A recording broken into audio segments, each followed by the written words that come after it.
Le Canada, le pays avec 2 lacs cristallins, avec une immense montagne et le 2e pays le plus grand du monde. Alors nous, l'équipe 3, voulons vous apprendre quelques stéréotypes, costumes et aliments de ce merveilleux pays.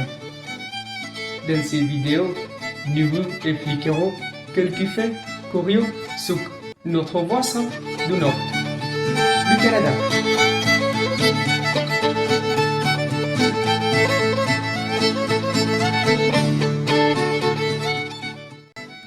Ce sont quelques stéréotypes du Canada. Les Canadiens chevauchent des ours, vivent dans des igloos et adorent le hockey sur glace. Nous pouvons vous assurer que sur certains peuples esquimaux, comme les Inuits, vivent dans des igloos et que la grande majorité de la population canadienne n'a jamais vu de ours polaires dans sa vie. Par contre, le hockey est le sport national au Canada. Mais cela ne veut pas dire que tous les Canadiens aiment ce sport ou le pratiquent, comme c'est le cas dans d'autres pays avec le soccer. Tous les Canadiens sont des bûcherons et adorent les reins et les orignaux. Vêtus de chemises à carreaux, rouges et noirs évidemment, ils gagnent leur vie en coupant du bois de chafles dans la forêt. Et en chemin, s'allient d'amitié avec des animaux dociles comme les rennes, les lannes ou les castors. Comme on peut s'étendre, l'occupation des Canadiens n'est pas basée sur le fait d'être un bûcheron, en quoi il s'agit d'être amis avec des rennes et des orignaux. Ce ne serait pas une bonne idée car ils sont peu de domestiques et sont assez dangereux. Comme nous pouvons le contester, les jeunes se laissent souvent emporter par l'opinion d'autres et nous créons des stéréotypes ou des clichés qui sont pour la plupart forts. De nombreux étudiants choisissent le Canada puisque, sans aucun doute, les offres déportives sont les collèges s'élever. Les sports du Canada sont divisés en 3 saisons. Automne de septembre à novembre, hiver de novembre à mars, et printemps mars et juin. Les sports les plus populaires au Canada sont les sports d'hiver, hockey sur glace, différents types de ski, plancher à neige, patine à glace, curling, etc. Cependant, des sports comme le football, le tennis ou l'athlétisme devenant les plus populaires. D'un autre côté, bien que gens moins aptes autour des sports nationaux au Canada est la crosse. La crosse est un sport d'équipe pratiqué sur un terrain en gazon. Les joueurs utilisent un bâton avec le filet sur les deux qui est utilisé pour passer un receveur, un ballon et dans le but de marquer des buts dans le but que l'équipe adverse. Il est recommandé que tous les élèves pratiquent un sport. Ce simule l'émotion de rencontrer des gens et de faire des amis. Le nord du Canada est extrêmement froid avec des étés de moins de 2 mois.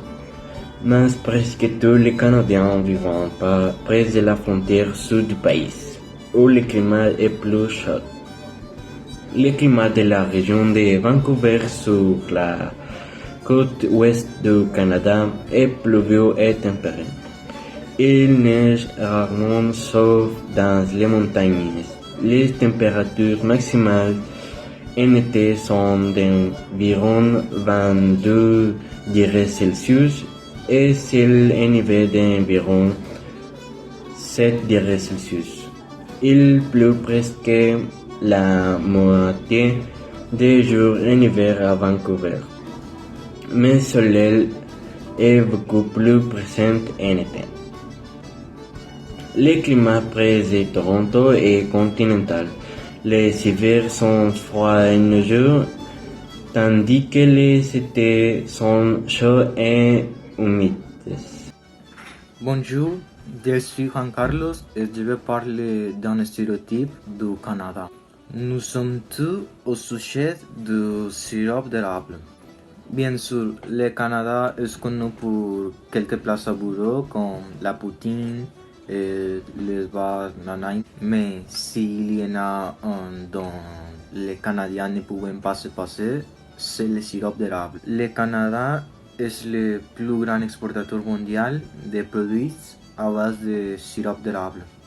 rien qu'en 2015, ses exportations étaient évaluées à 360 millions de dollars. Cette même année, le Canada a produit 8 908 gallons de sirop d'érable, dont 91% ont été produits au Québec. Mais d'où vient cette obsession? Cela a commencé avec les Amérindiens. Ils ont montré aux trappeurs français du Québec comment exploiter les érables pour recueillir la sève douce et aqueuse. Puis les Français ont apporté les pots sans fonte, utilisés pour faire bouillir la sève en sirop d'érable. Sans la coopération des deux parties, apparemment, nous n'aurions pas de sirop d'érable. C'est tout pour moi, merci. Le Canada est connu pour ses lieux touristiques, qui ont des expériences merveilleuses et de beaux paysages. Certains d'entre eux sont les Chutes du Niagara. L'attraction naturelle la plus célèbre au Canada est au nord de Toronto et est facilement accessible. Le White House, où vous pouvez voir le nord illuminé, celle-ci ne se voit pas tous les soirs, mais si vous avez la chance de le voir, ce sera très intéressant de voir ce phénomène. Le Parc national de Banff est connu pour avoir les meilleurs paysages du Canada. L'île touristique Camp-Pond font de la randonnée à travers la montagne. Vous pouvez également faire une promène en gondola, qui mène au sommet de la montagne, où les touristes peuvent prendre un bain dans les piscines alimentées en eau thermale hausse. Et enfin la ville de Toronto. C'est la plus grande ville du Canada reconnue pour sa variété culture et le célèbre CN2. D'une hauteur de 153 mètres en haut, vous pourrez profiter du dîner dans le restaurant tournant sur plombat la ville. Maintenant, nous allons parler des plats typiques de ces emblématiques pays. Nous avons le pudding chemer. C'est est né dans la crise de 1929, car il n'y avait pas de ressources et cette recette était assez bonne, ma chère. La recette originale, c'est le pudding de champignons d'Angleterre, mais cette version bonne, ma chère. Aussi, nous avons des bananes. Elles seront préparées avec la farine de blé, de la levadure, du sandwich, du sucre et l'heure. Après avoir été cuit et frit dans l'huile abondante. C'est pourquoi il s'appelle le pain frit du Canada. Enfin, il y a la tortilla. C'est gâteau formé à la viande et la combinaison, les résultats de l'union entre l'influence française, anglais et américain dans la cuisine typique du Canada. Cette union a créé ça à coup de créer un saveur harmonisé dans cet plat qui est déjà traditionnel dans les terrains de l'extrême du nord de l'Amérique.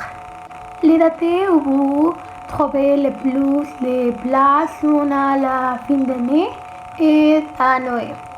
Bien que les rations sont caractère traditionnel et dont succès auprès des touristes, vous pouvez trouver ces plats dans plusieurs restaurants canadiens.